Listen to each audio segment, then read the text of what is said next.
What is going on, everybody? Byrdman here with my first Redfall video. This is going to be a semi-build video slash class overview for DEVINDER. He was actually the first character I picked in Redfall, and I'm so glad I did because I think he might be the best solo character in all of Redfall. Really solid petrified build that we have here that's making all the different vampire nests and bosses that I'm going against really simple.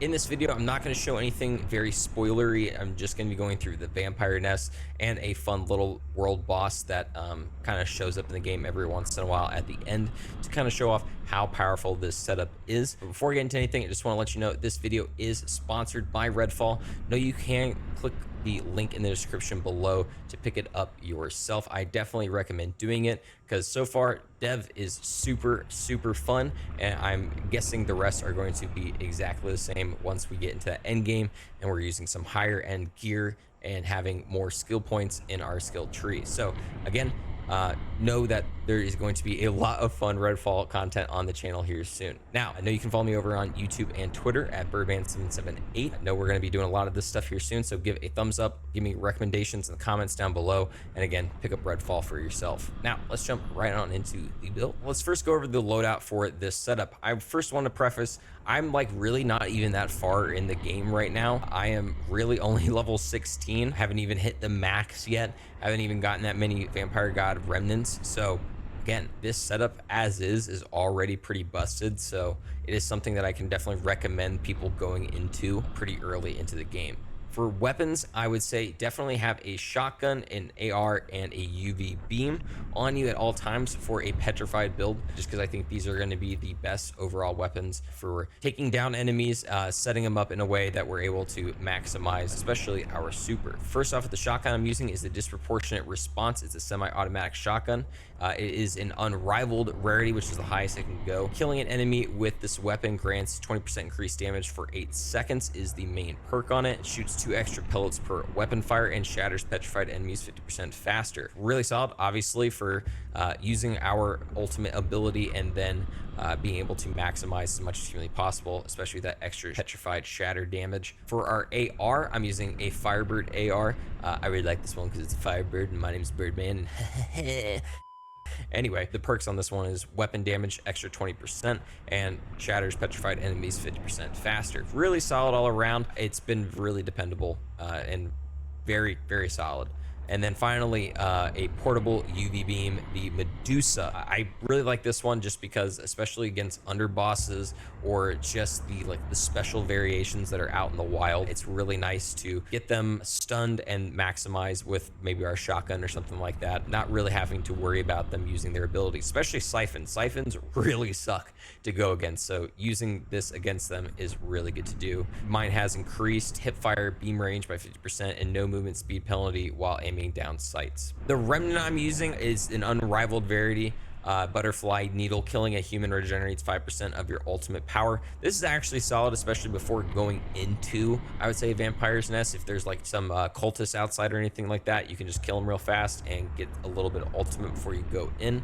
And then my blood remnant I'm using gives me increased movement speed by 20% when my health is critical and reduces melee damage by 15%. That's really solid right there because especially vampires, I mean, they are doing nothing but meleeing you. So being able to have a little bit of damage reduction, especially on midnight difficulty, which we're doing for this entire build, is really good to do. For our skill tree, first I want to preface that all classes have this exact spot down here. Pretty much just adding to your ammo, your regeneration, your team revive, like giving them more health and then more health for yourself when you're low. I definitely recommend maxing that out, and I gave myself a little bit more ammo for my shotguns and my ARs. But we're going to start off with the arc javelin. I really just recommend just getting high voltage, just getting that extra range on there is pretty much all you really need. I think half the time you're able to take out enemies pretty fast anyway that are hit by this, so there's really no need to go too far into it, especially for a petrified build where our ultimate is kind of the focus for us. For our translocate, again, just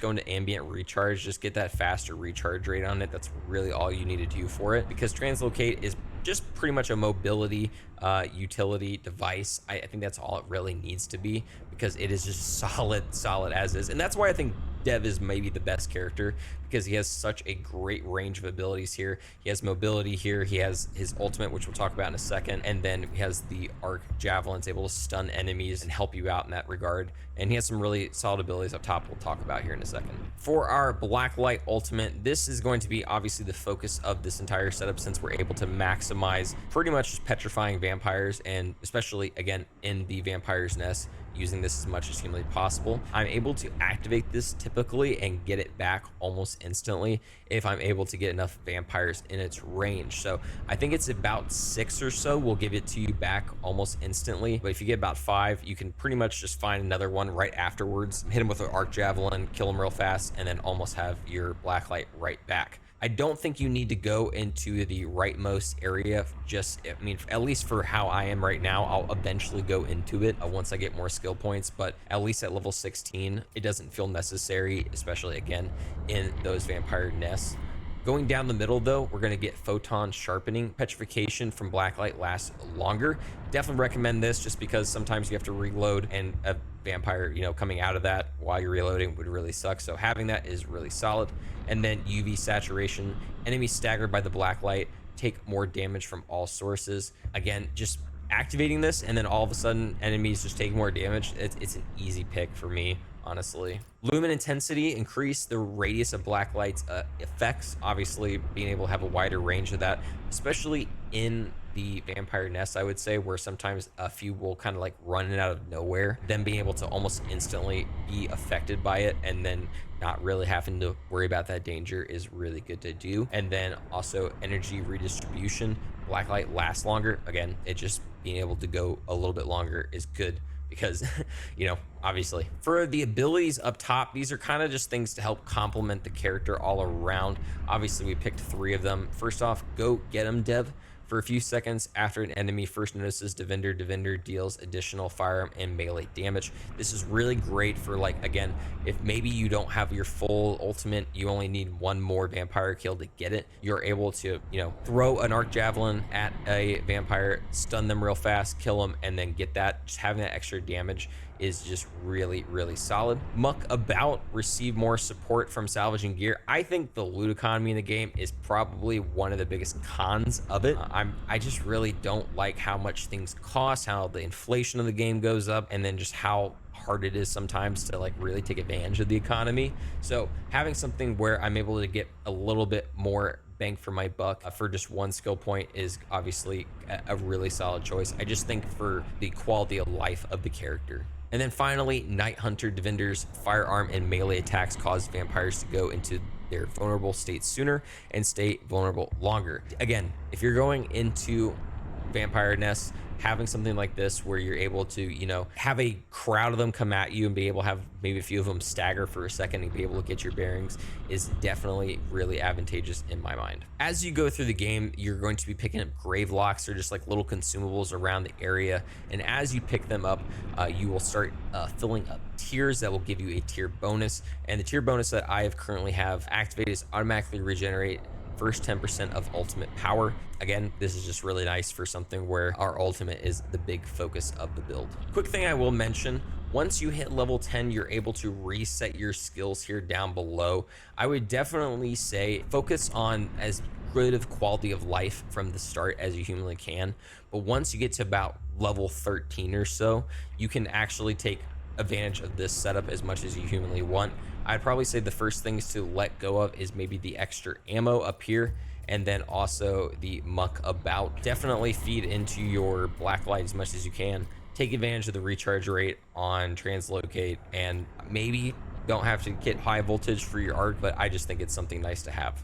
Thank you so much for watching this video, and again, big thanks to Redfall for sponsoring this video. Really awesome that they reached out, wanted me to do something for them. I've been having a lot of fun on this game. I am constantly going about my day and going, man, I wonder if I add this to this and if it'll do this for this. And honestly, again, I really like the Vampire Nest. I think they're fun little dungeons, and this setup is absolutely busted for it. Also, again, obviously says fighting Rook. It's going to be a boss that as you piss off the vampire gods, he'll come down and kind of rustle you up a little bit, but I was able to, you know, absolutely smack them with this setup. So really, really fun. Definitely give a like on this video and comment down below another setup you are interested in seeing. If you want to see a full arc one, if you want to see a teleport build, I don't even know if that really work out all that much, or if you want to see a setup with a different character, just let me know. Again, big thanks to Redfall. Thank you for watching this video. Make sure you follow me over on YouTube and Twitter at Byrdman778. And yeah, just hope you have a good one.